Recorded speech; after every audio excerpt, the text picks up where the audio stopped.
Hi, this is Tracy Malone, and you're listening to Come Along for the Ride, a podcast for anyone who loves horses. Most of us have dreams. Some of us have really big dreams.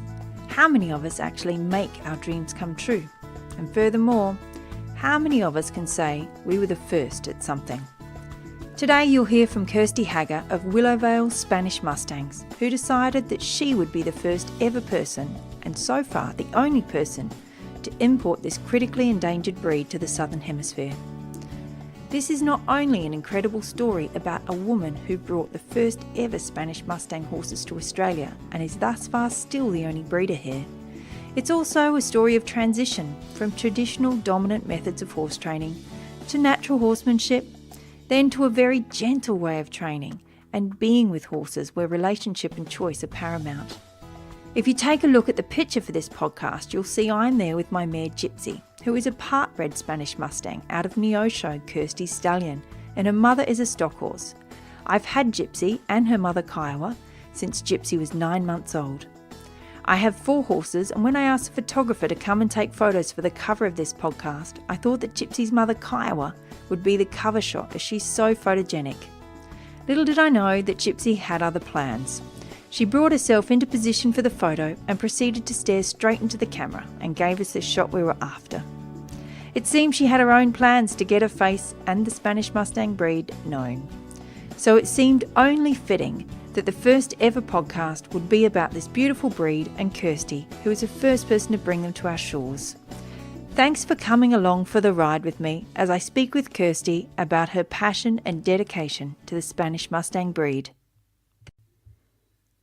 Thanks so much, Kirsty, for being my first ever podcast guest on Come Along for the Ride. Kirsty, you found horses at a young age. When you were 10 years old, your friend took you to a local riding school and you were hooked. Luckily, your parents also saw the connection as a positive one and fostered your love for horses during childhood. You then stretched your wings, travelled abroad as a young adult. Upon returning to Australia, you decided it was time to get right back into horses. This is when the quarter horse Woody came into your life and changed your idea of what it was to be with horses for good. Can you tell me a bit about Woody, Kirsty? Well, he was an incredible horse, extremely soft-natured gelding. He was only 2 years old when I bought him. And he was with the breeder and trainer at the time, and he was being started under saddle.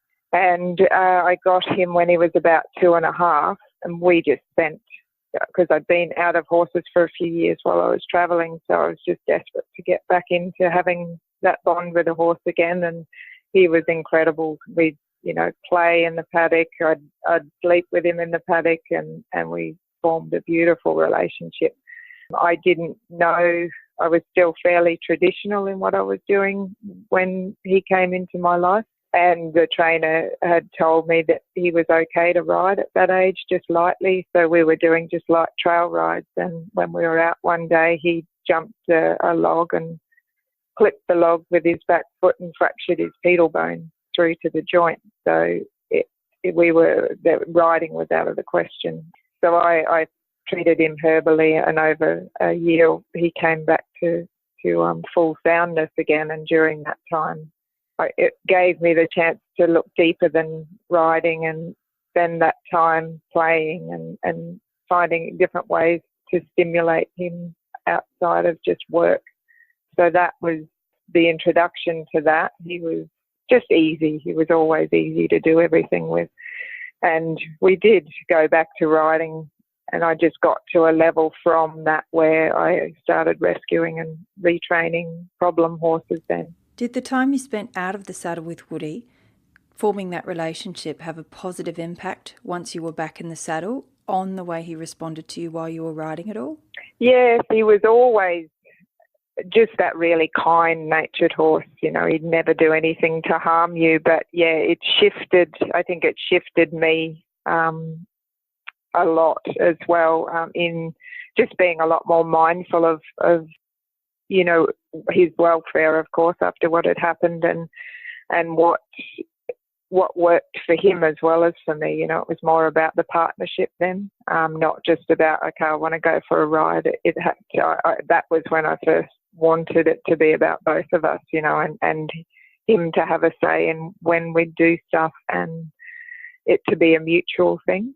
And he was an extremely easy horse, and I transitioned to bitless with him and all that sort of thing. So that was the start of that journey. Yeah, he made everything with that so easy, and yeah, just forming that deeper bond and going from I've always, animals have been my life, and I've always been more connected to animals than people in some ways, but it was just about finding, and everything I did I thought was kind, but then I started to feel that there were other ways to do that as well, where it was beneficial for both of us. More of an equal partnership. That's right, yeah. So your new training methods that you did with Woody, he sounds, as you say, like a easy horse to deal with, but I imagine that rescuing horses, there would be all kinds of traumatization and difficulties with them, and especially in retraining, there's so many things to consider and hurdles to go over. Can you tell us a bit about that? Yeah, my favourite horses to bring in were horses from previously abusive situations, and then to see the shift in them as they learnt to trust again and realise that not all people are going to treat you that way, and the process in doing that taught me a lot, and the softness, and to become a lot softer in what I was doing. And yeah, there was all different breeds that I brought in, and the level that I could go to with them just through these methods. It was probably based a lot on natural horsemanship at the time, which I no longer do. But yeah, that was sort of the stepping stone to getting to where I am now. But yeah, it was sort of, even back then, it was all about once I'd retrained these horses and they'd found that joy in life again, the process of then selling them was about them choosing their person and making sure that it was an equal bond that was going to happen between an owner and the horse. So that was sort of the start of that as well. How long would it take for the horse to learn to trust you? Was there a certain amount of time that you had, or was every horse different? Every horse was really different, and basically patience has always been a strong point for me. So some could take a year, some could take 6 to 8 weeks before they'd really get it and really settle into what I was asking of them. The longest one was a Brumby mare. When I bought her sight unseen, she was due to be killed at the Doggers that weekend, and her mob had already been slaughtered and her filly had died, so she was in incredibly deep trauma. So she took the longest, and she's still with me 12 years later. I'd never part with her. She's been a phenomenal horse that's taught me more than any horse before her did, in the sense that due to the trauma she'd suffered, and obviously being a wild Brumby, she was an older mare at 8 years old when she was captured. And so when she first arrived, the process, she was in a yard at the time, obviously, and the process of me even just looking at her with my eyes would send her into the fence. So that was another, over months, we just spent time. I'd sit with her, teach her about, she didn't know what a feed bucket was, anything to do with humans was just deeply traumatic for her. So she was probably the horse that's taught me the most, and still just phenomenal mare to work with. Once we got that trust and that bond, I'd let her, when I was trimming horses or training them, she always had the freedom to come and go, and she'd stand meters away while I was trimming hooves and be watching everything I was doing and learning that way as well. Yeah, and she's the matriarch of the herd still here, an incredible mare. She was, everything I did with her, I wanted to be sure was empowering. So that was shifting again to a whole nother level of where I wanted to go with my training. And and with discovering more about horses. It's difficult to, as a new horse owner, if I was to get a new horse and send it to a trainer to go under saddle, it would be so difficult to be able to explain to people that real relationship takes time, because you can send a horse off to a trainer and it needs to be back in, a certain amount of time, and stuff just has to get done. So I'm really hoping that people can come to understand that to have a real bond and a real partnership comes with great time. Yeah, absolutely. Yeah, and the most beneficial thing that I did with her, and that I still make sure I do, and they'll tell me when I haven't been doing enough of it with any of my horses, is just purely sitting in the paddock with them with no expectations, no pressure, and expecting nothing of them.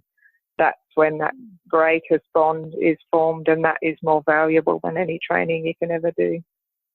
Yeah, and if we think about human relationships as friends, if your friend only ever came to you because they wanted something all the time, they wanted something from you, and they only gave to you when they wanted something back, that relationship, we all know that our friends wouldn't last very long. We wouldn't keep them as friends very long. That's right. They're the ones that we cut off and let go very fast. However, the greatest joy we have with our friends sometimes is just hanging out and doing not much. They're the really great friends, and that's where we form the real bonds, is that no matter how we're feeling, no matter what's going on, that person is always there, and just hanging out and enjoying each other's company. So I see no reason for it to not translate through to a relationship with a horse or any animal. Absolutely, yeah, that's so true. And just allowing a horse, when you do sit in the paddock with them, it can be hard for people. I notice when I have people come up here, it's just that automatic human response to reach out and have that need to touch them. And even that can be too much for some horses. Just sitting there with not touching them, not expecting anything, allow them to explore you. That brings just so much to them. Anytime I do that in the paddock, the herd will come up. They'll go into that real quiet space, and if I'm sitting, Sienna will stand over me as the protector, and the others will lay down, and we all just relax in that state. And it's so beneficial for me as well as them. Yes. How and when did the Spanish Mustangs come into your life? Yes, I'd been researching horse issues through just when I would rescue from the doggers and places like that, and you'd see all these soundness problems, and I experienced it myself with the modern breeds and the way that horses are being bred and these days.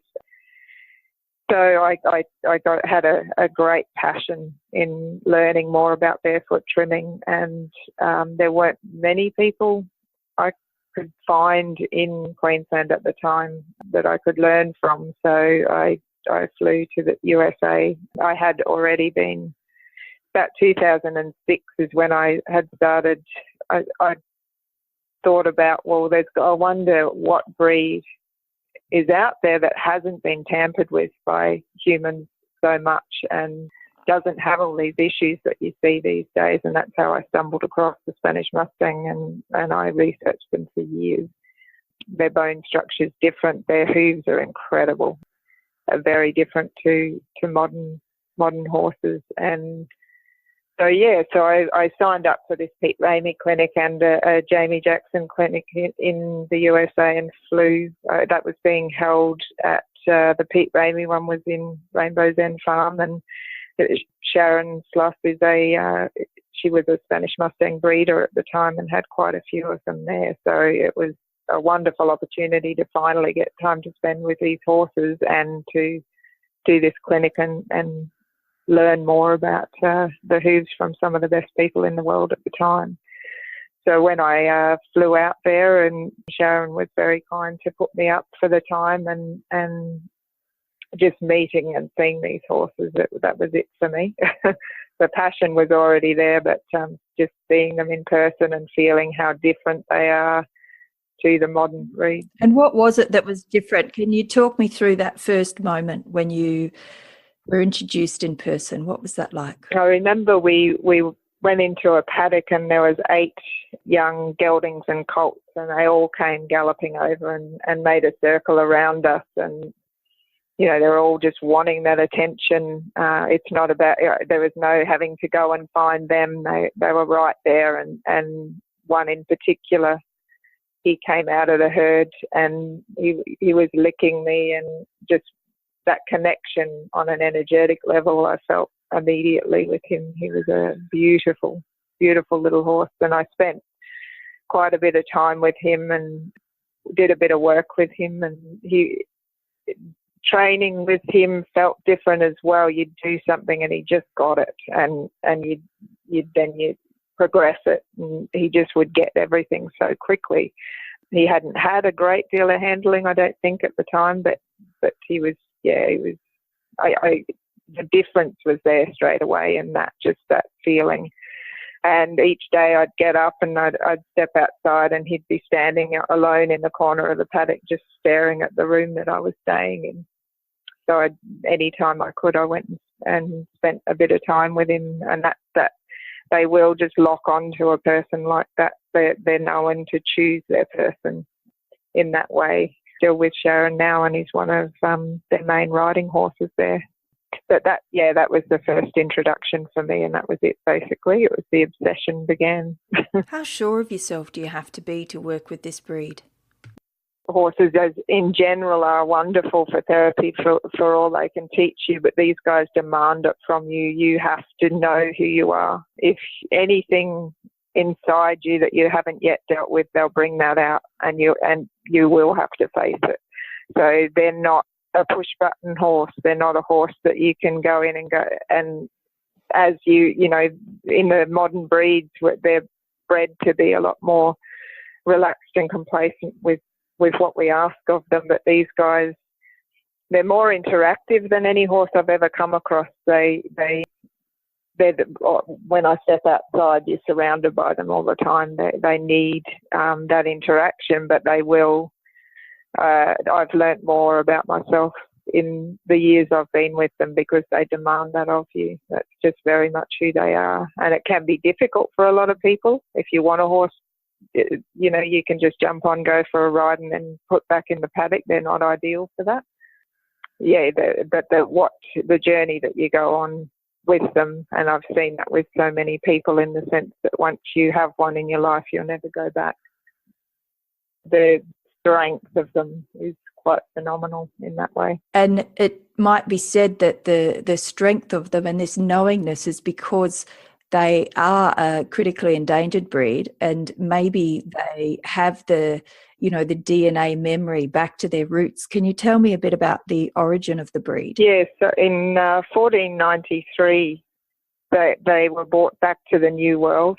Columbus, on order of the Spanish throne, brought them to the Americas on his second voyage.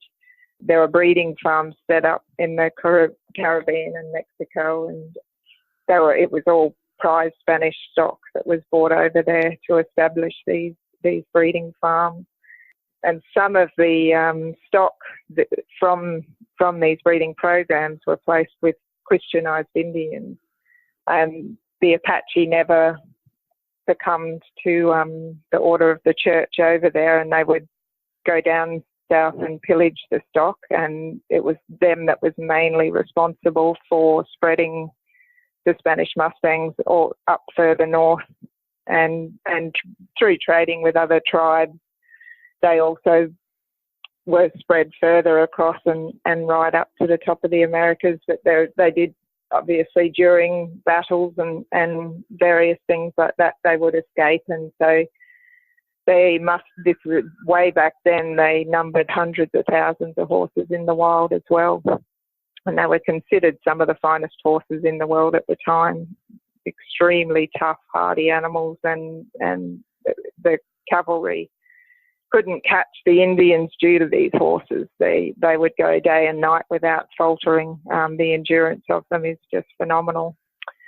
And once the American Indians were captured and overthrown, they killed the horses were then killed by the hundreds of thousands. So they were becoming very rare by the late 1800s, early 1900s. So our Bob Brislawn, I can't remember the dates exactly, but it was in the early 1900s he started going across America and just finding the last remaining Spanish Mustangs, because there were obviously the BLM Mustang these days is the American Wild Mustang. The Spanish Mustangs are extinct in the wild now. They're all mixed bred stock that you get in the wild horses over there now. So, yeah, since that's the BLMs, are the mixed breeds? Yeah, the BLM Mustangs. Mm-hmm. So they're very different to a Spanish Mustang. The Mustang word can confuse people and think that they are actually a wild horse, that they have been captive bred for the last, I think it's been about 80 or so years. So, yeah, the Cayuse Ranch, that's been going for a very long time, and that they were the one of the founders of the breed and responsible for saving them and breeding up. They ran on a large property there, and they would run them as naturally as possible. So their own little stallion and mare groups running on thousands of acres, and that was still happening until early this year. I visited that ranch, and you can see everything is just so different about this breed. If you stand beside them, they're built differently to modern breeds. Their bone structure's different, the strength in them, their hooves, the hoof quality, because they haven't been tampered with to the extent that these modern breeds have. That's where all that strength, genetic strength, still lies with them. And how many are there left in the world? They don't really know. There's no exact number. I know when I started in this about 10 years ago, they thought around 2,000, but the number is, I think, a lot less than that, unfortunately, just with the economy the way it is. They are considered critically endangered now. I did read somewhere that they think there may be less than 350 breeding mares now. But, yeah, it's hard to know exactly. But, yeah, they're in a bit of trouble as far as that goes. So in 2009, you decided to change the Southern Hemisphere and grace us with the first ever Spanish Mustang to cross that equator and come on down. You bought Scout Sight Unseen. Tell me a bit about her. Yeah, she was Leslie from Twin Hollows Spanish Mustangs. I'd started looking. I was in a position to import at that time, and I'd started looking and came across this buckskin dun mare. She was a beautiful, strong-looking mare, and she was for sale. And so I contacted Leslie, and we started communicating. And yeah, she was bred to her stallion. That was the first foal from this. He's become an incredibly good producing stallion, beautiful temperament on all his foals. So then, the process of importation started. At the time, it was a lot longer process than it is now. So once she was bred, there's certain injections they have to have. They have to go to quarantine for 4 weeks in America and 4 weeks in Sydney, and then they have to remain quarantined on your property or at a quarantine-approved property until the foal was born. So it was a very arduous process back then. Scout's an amazing mare. She's so stoic. She's not a highly affectionate horse at all. She doesn't like to be touched. She likes to spend time with you, and she's very businesslike in everything she does. So to bring her over and to be the first makes sense in the way she handled everything without no problems whatsoever. She was the first, and she's still with me now, and we've developed. She taught me it wasn't an easy process once she got here, because that was that learning about just what a Spanish Mustang expects from you, and to basically own everything inside you that you haven't faced before. You know, she'd walk straight through me if I was, just so needy, because I was in awe of her. She doesn't like that. But once I actually started working with her and put her in once she'd foaled, she had Lacey, who's become one of the closest horses I've ever had in my life. Then I started the process of putting her to see if she wanted to start saddle training, and it shifts everything to another level with these guys once you give them a job to do. They're a horse that loves to work, and once you start that process, I remember starting the training with her in the round yard, and we hadn't done a great deal, and I just felt one day that I'd see how she responded, leaned over her back, sat on her back, and it was like she'd done it 1,000 times. She was just so easy to start under saddle for me, and she's still now. I mean, I haven't ridden her. She's been breeding for the last few years, yet you can still just sit on her bareback and feel 100% safe. I took her. She hadn't had, I think she'd probably only been ridden about 4 times away from home at that point, and I took her in Sanford in Brisbane, down the main street of Sanford with trucks going by and under shop warnings, people everywhere, and she just never faltered. She never flinched, and she's just very much like that. Water isn't an obstacle. If I learnt while I was on the trail with her, I turned my head to look up the hill, and that she was so soft that was enough to make her go, okay, we're going up there then. And she'd just follow where I'd look, and there's just nothing that she saw as an obstacle in anything we did. And I see her in her everyday life. That's just how she does things. She's an incredible horse. Yes, it seems with a breed that once they learn something, they don't want you to try and teach them again. You can lose the respect of this breed very easily if you think repetition is going to help them in any way. Absolutely, yeah. Repetitive training, no, that they don't do it at all. So as soon as they've got something, you've got to step it up, which was really good for me because it pushed me to go further quicker than I ordinarily would have.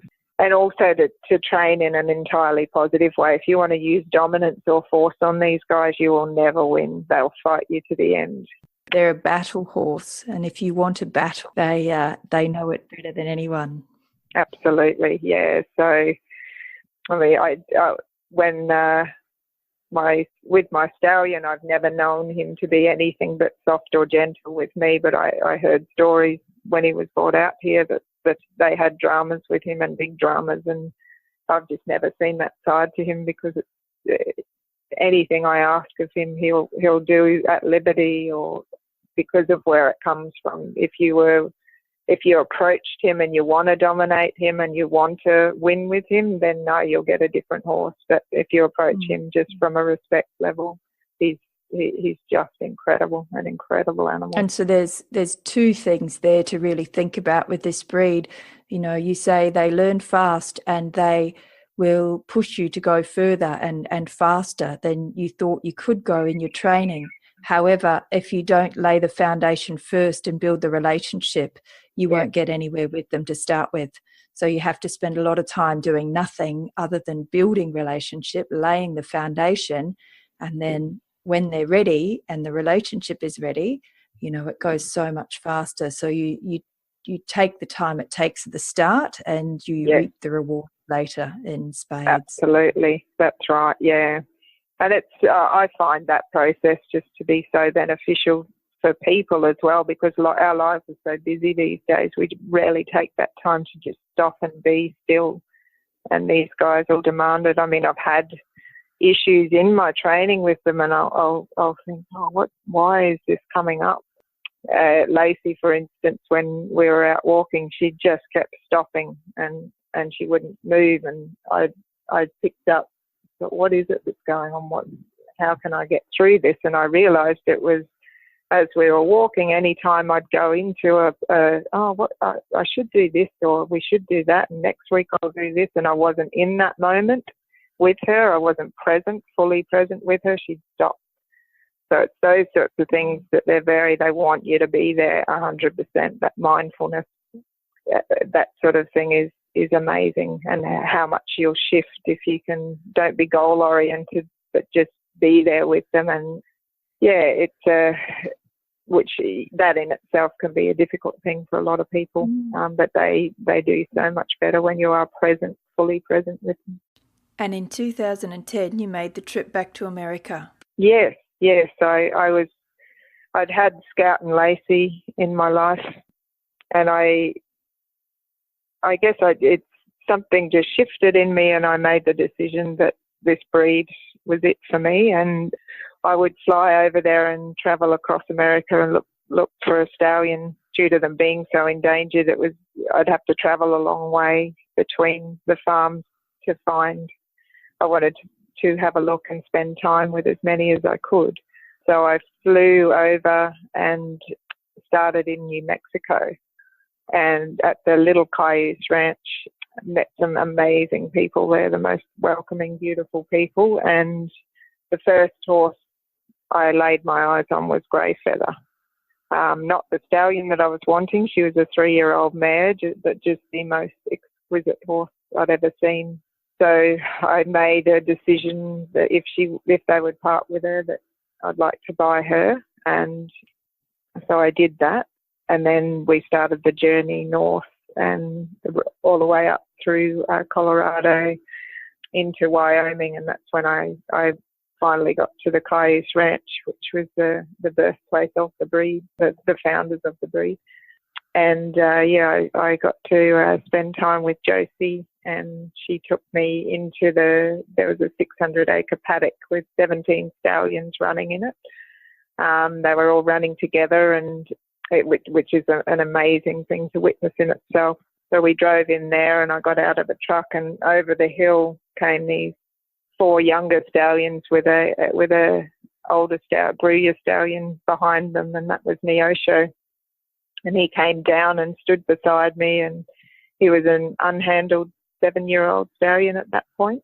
And I spent a lot of time with him. Then I noticed on the hill in the distance there was 2 other amazing looking Gruya stallions. So I love photography and had my camera taking thousands of photos on that trip. And so I walked off, left him there, and went to take photos of these 2 stallions on the hill. And he took off at a gallop and chased them both off the point down the hill, and then came back and stood in that exact position on the rock that they were standing, and I photographed him there, and that was it for me.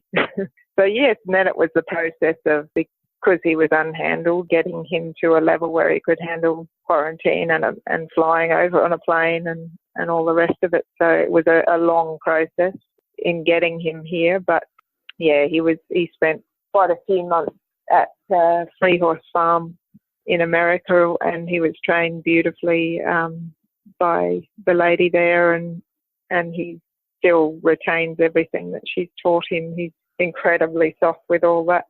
The day he got there, ever since I laid eyes on him, he's still, every day when I look outside, I'm in awe of him. He's the kindest stallion I've ever come across. He runs with his own foals. He'll run with his mares. He'll run with geldings. He's very sure of who he is, and if he's put on the fight, he'll never lose. But he's not a horse that wants to go there. So everything that I ask of him, he's just been amazing. I've backed him away from mares at Liberty just by waving my hand and asking him to step back. So incredibly, incredibly lucky to have him here. So let's get this clear. You backed a stallion away from a mare in season. In-season mare at the gate, and he was coming down the other way, and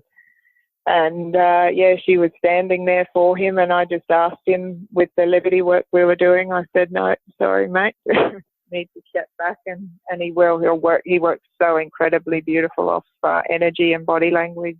He's got a high sensitivity level. He just seems to understand. I can speak to him like you would a person, and he'll go and do what I've asked of him.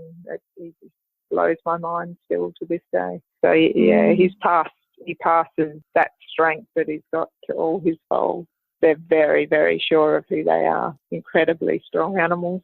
So he's been, it's always a risk when you do import, and I got very lucky with him. And Greyfeather was another one that you bought while you were over there. You were lucky enough to be allowed to purchase her, and you brought her back to Australia as well. Could you tell us a little bit about her? Yes, after I'd gone up to the Kiowa ranch, I then went back down and spent 10 days with her with her family and did a little bit of work with her. And she's a very sensitive mare. If you approach her, you almost think that she's still unhandled and wild in her reaction. She's a very ethereal horse as well. She's very sure of how she wants to be handled, but I was very nervous about importing her because of how her high level of sensitivity. But what I find with her is once she's halted or she comes into work, everything changes with her and she becomes one of the easiest horses here that I've got to work with. And I got messages from during the process of importing her from people where she was registered at, the truck companies that had to move her, and the people in quarantine even wrote to me directly just about what an incredible horse she was. She just tends to open that heart space in people. A phenomenally beautiful mare, just exquisite to work with as well. So she was, I was very, very lucky to have her here. What a wonderful gift. For sure. And I believe there was one other stallion that you brought out from America, but he didn't quite fit your breeding program, so he's gone to a new home? Yes. And he's doing very well there. He's a riding horse there and very settled and seems very happy. And so how many Spanish Mustangs, because you have been breeding these horses, how many Spanish Mustangs are we blessed with in Australia now? Well, here I've got 12 horses here, and 10 of those are purebred Spanish Mustangs. I have my Brumby mare still, and I've got her daughter, she's a part bred. And then there's another, I think we've got purebred, I think there's probably only 14 to 16 in Australia, or in the Southern Hemisphere, basically. Wonderful. That's more than we had 10 years ago. That's right. For anyone wanting to purchase this type of horse, we'll give you details a little bit later on where everybody can find you, of your website and social media. And I would highly recommend people follow Kirsty on social media. She's a beautiful storyteller and writes of her experiences, of all her training methods. And she's very open about the things that she does do wrong, the things that the horses teach her, and how it is that she moves forward with this extraordinary breed. And they're beautifully written stories. And there's, of course, photos of all these amazing animals, especially, the beautiful grey feather. She really needs to be seen to be believed on her social media. Before everyone rushes out and checks your website and goes to buy this breed, what type of human do you really need to be to own this breed of horse? I do have a lot of people that come out here and have a look at them, and generally the horse, it's a big thing. The horses will choose their person. It's got to be more than just wanting a horse to jump on and go for a ride on the weekend. They need to be with someone that can have them living on the property with them, preferably, so you can interact with them each day. That it's important for them to just have that connection to the level that you can go to with this breed, and they're doing basically every equine sport out there. It's possible for them to achieve, and they achieve it with incredible soundness because they are such a strong breed in their bone structure and their mind once you've got that connection. So you've got no limit to what you can do with them, and they do prefer a working life. Things will shift for you with them when you actually give them that stimulation of a working career. Doesn't necessarily have to be competition. That's not my thing, and I've never have and never would compete. But just for me, it's just this self-discovery of finding a different way of training in the most free way possible for them. So anyone that wants to do that sort of thing and just learn more and more and is willing to go out there every day, because you'll find once you start working with them, they'll be alone at the fence staring at your house just begging you for more. They need a person that will commit to them for life because of the bond that they form. A lot of them can become one-person horses, so what you do with them, in my experience here, they're not a horse you can say, oh, well, I'll get all my friends over and we'll all go riding and that sort of thing. That relationship may not transfer across to someone else. So you've got to be willing to honour that with them as well. But yeah, basically the big thing they need is your time, and also someone that's flexible and willing enough to look into themselves and grow with the horse. If you work from a dominant space, they're not going to work for you. They definitely don't look at this breed. You're willing to work from that space of self-discovery, and also give them that time and cement that relationship. That can take a while in the early days. I try to make any sales I've made, I don't just, I raise the horses differently. All the training is done softly with the foals, and it's all done on their terms. Fillies, the mothers tend to wean them. Colts, once they're weaned, they're left on till about 7 to 8 months. And then they go and live with their father. So he teaches them a lot in that bachelor situation. It just stops that herd-bound mentality in a sense. I want to keep that empowered side to them, and they're raised in that way. Each one that I've taken to a new home has gone with another horse, so that I try to keep the trauma down for that process initially, and then each one, as they've arrived to their new home, it's quite incredible to watch how they just know their home, and they will take that over. If you have other breeds, I would never recommend running them on their own. They would not do well. So they need another horse, at least one horse as a companion. But yeah, they will. They can. They're very strong in my experience. They will also push the domestic breeds a lot. So it's just that sort of stimulation for them. Yeah, so it's just very important that you're going to be able to give them the time. That's a big one for me, and how you train and that sort of thing. And if I want each person that takes them on to be successful with them. That's a very big thing for me. They are a big part of my life, so I want to see anyone succeed with them. One of the places people can go to have a bit of a look at the Spanish Mustang on the big screen is to watch the movie Hidalgo. That's a little Spanish Mustang in that film. And I believe, Kirsty, you were telling me that after the movie there are great extras from people who've worked with Spanish Mustangs and some great breeders over in America. Yeah, people that have had a lifetime with this breed, explaining a lot about them and their capability, their conformation, all that sort of stuff. It's quite a fascinating piece to follow. Yeah, so it's worth looking that up. Great. And where can people find out more about the Spanish Mustangs in Australia? What is your website address? It's www.spanish-mustang.com. Great. And your stud is called Willowvale Spanish Mustangs. Yeah, so we're based in Kilkivan in Queensland, and we've got the Facebook site that I update regularly, photos of the horses that are for sale and stories. You can really get to know who each horse is on that, each of their personalities and in the stories that I share with people on there.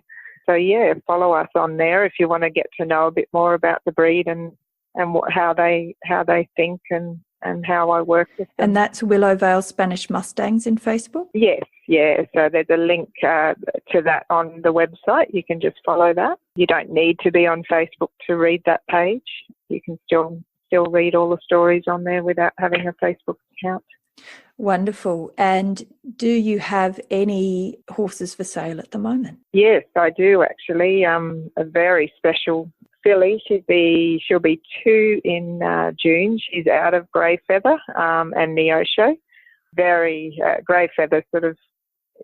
I've noticed her photos going across the world. She's one of the most exquisite looking mares I've ever come across, and her daughter is a carbon copy of her. She's a stunning filly, very incredible movement and a very cheeky, beautiful personality.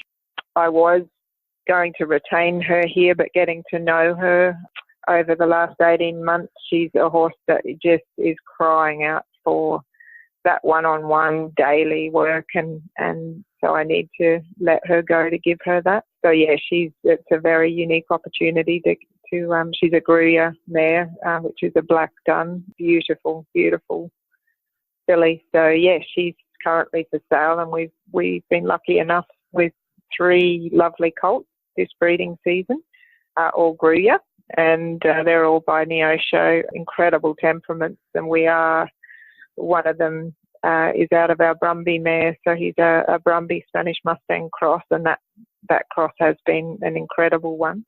So we're offering him for sale as well. He's going to be a bigger boy. The Spanish Mustangs tend to average between 13.3 and 15 hands, and I'd say Crow will go a little bit bigger than that 15 hands. Yeah, so we're going to be letting him go, and yeah, so I'm scaling back a little bit on the breeding for the next few years to focus more on the training with them, and I have made the decision to offer grey feather for sale as well. Very difficult decision, but yes, so if anyone wants to go to our website, they can find more information about them on there, and yeah, contact us directly to have a chat about what your needs are and if you may be a good match for them. And let me tell you what an incredibly lucky, fortunate, blessed person it will be for the human that all of these horses, but especially grey feather, chooses to be their human. Boy, oh boy, somebody out there is in for a treat of a lifetime. Absolutely, yeah, she's phenomenal. Yeah, yes, I really look forward to seeing the human that's blessed enough to be a part of her life. Oh, for sure. Beautiful. Well, Kirsty, thank you so much for your time today, but most of all, thank you for what you've done for this breed.